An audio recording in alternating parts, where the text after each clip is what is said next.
En la memoria de muchos canarios se guarda el nombre de dos barcos que a mediados del siglo pasado unían nuestras islas con el continente americano.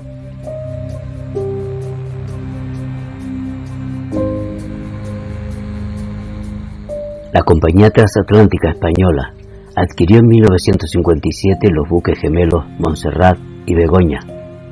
Fueron construidos en Baltimore, Estados Unidos, en el año 1945 como barcos de carga y transformados más tarde como buques de pasaje que realizaban la ruta entre América y Europa.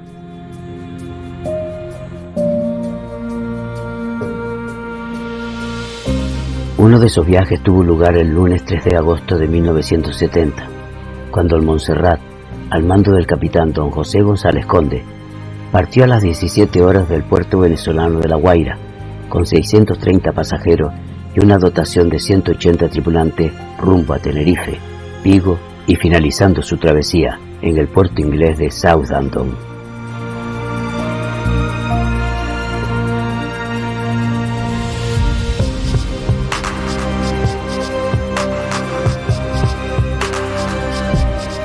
Llevaba un retraso de 3 días a causa de una avería que había sido revisada en Curazao y nadie imaginaba la aventura que les aguardaba.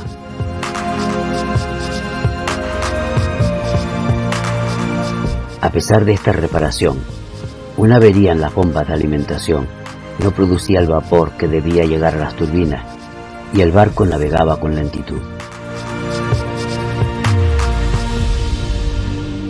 El domingo 9 de agosto a las 11:34 horas, el barco se detuvo. Nada funcionaba y la avería afectó a toda la instalación eléctrica. El buque quedó totalmente a la deriva cuando se encontraba a unas 1500 millas de Tenerife, casi en el centro del Océano Atlántico.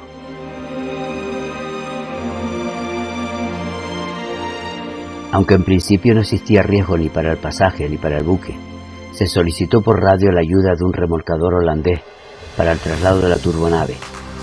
De nada había servido la reparación en los astilleros de Curazao. Tanto el capitán como los marinos transmitieron tranquilidad y serenidad a todos los pasajeros, aunque se notaba cierto nerviosismo.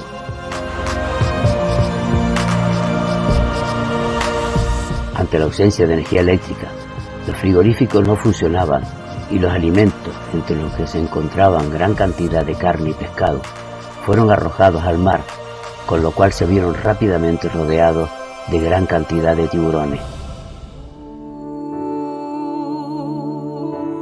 Como no funcionaba el servicio de cocina, se repartían alimentos fríos y algunas familias adquirieron víveres para poder sobrevivir, incluso leche condensada para los más pequeños, como fue el caso de la familia Guimarera, compuesta por Domingo Armas, su esposa Engracia Gómez, y sus hijos Blanca, Ana, Gustavo, Sonia e Israel, que vivieron tan angustiosa experiencia.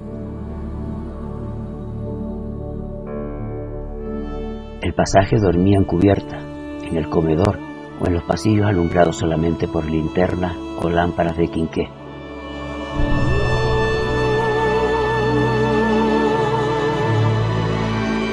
Una lámpara en la proa y otra en la popa indicaban la posición del buque en caso de que otro barco se acercara o acudiera en su auxilio.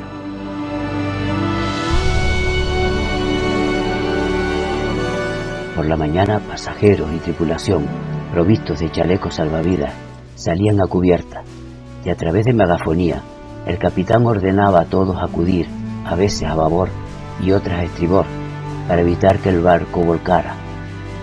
Todos corrían de un lado a otro, en un barco que escoraba continuamente, empujado por el viento.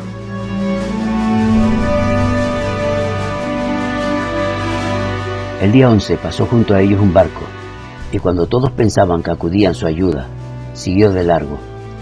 La cercana festividad de la Virgen de Candelaria hizo que muchas personas pidieran ayuda a la Virgen para poder salir de aquella tragedia.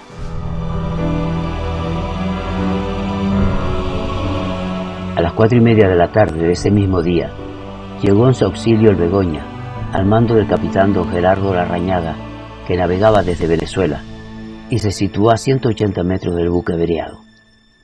Llevaba 677 pasajeros y 194 tripulantes, o sea, un total de 871 personas.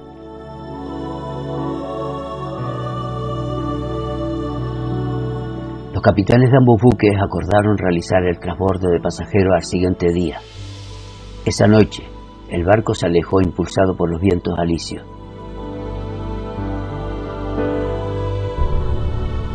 Al amanecer del día 12, comenzó la operación de transbordo, con el peligro de que el buque averiado fuera arrastrado por el viento y las olas. Para evitarlo, el Begoña se situó a sotavento, a 100 metros de distancia, para que fuese más corto el trayecto de las lanchas, y ante el intenso oleaje, el Montserrat soltó fuel oil, de manera que amortiguara la marejada.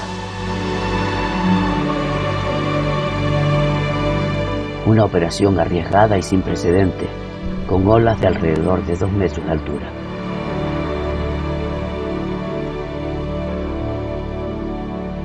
Primero lo intentaron con redes, luego con escalerillas de soga y finalmente con la escalera de desembarco, utilizando para el traslado los botes salvavidas del Begoña.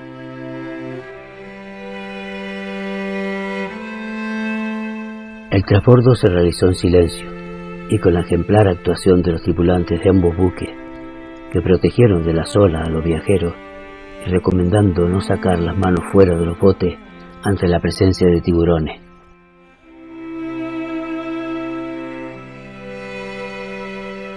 En cada viaje se transportaron a 30 pasajeros, cantidad que se había estipulado por precaución ante el riesgo de la operación. La plancha de la escalera del Begoña se encontraba a ras del agua y 2 marineros, a veces con el agua a la cintura, tendían sus manos ayudando a quienes venían en los botes. El traslado de la totalidad de los 630 pasajeros y los 17 tripulantes del Montserrat que pasaron al Begoña para reforzar el servicio de camareros y cocineros finalizó a la 1 del mediodía.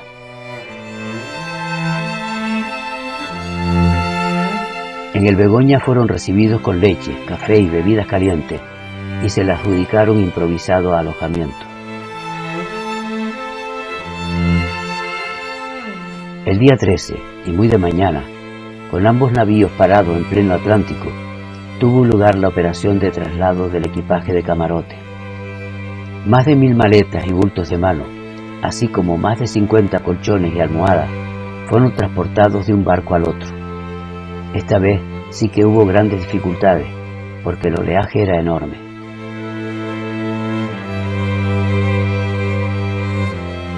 Ante la imposibilidad de señalar por radio la posición del Montserrat, debido al desgaste de las baterías, el Begoña permaneció junto a él hasta las 20:30 horas de ese día, en que llegó el carguero francés Mont Blanc, que le acompañó hasta la llegada del remolcador holandés.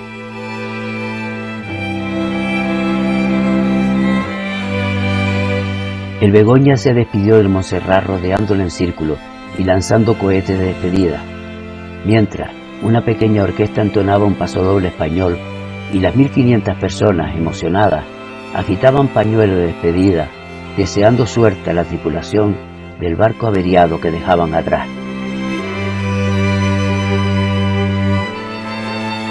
El remolcador holandés Jacob van Henkert llegó junto al Montserrat a las 8:30 de la mañana del día 15.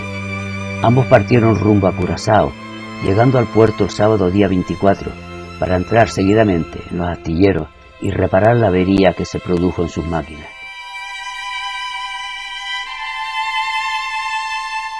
El Begoña continuó su viaje a Santa Cruz de Tenerife. Fue un duro viaje, donde tuvieron que compartir comida que nunca faltó, y se crearon verdaderos lazos de amistad y compañerismo.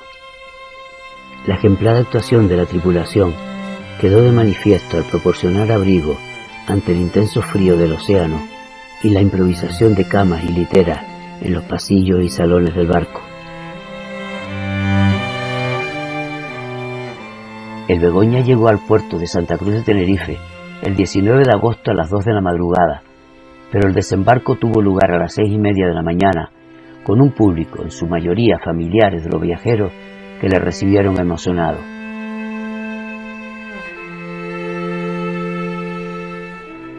A las 2 de la tarde de ese mismo día, partió rumbo a Vigo y Southampton.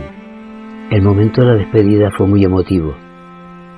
Todos habían sido compañeros de un viaje que habían compartido con tan dramática experiencia. La prensa británica elogió en sus páginas al capitán del transatlántico español Begoña, tras haber recogido tan ejemplarmente en alta mar a los pasajeros del buque Montserrat.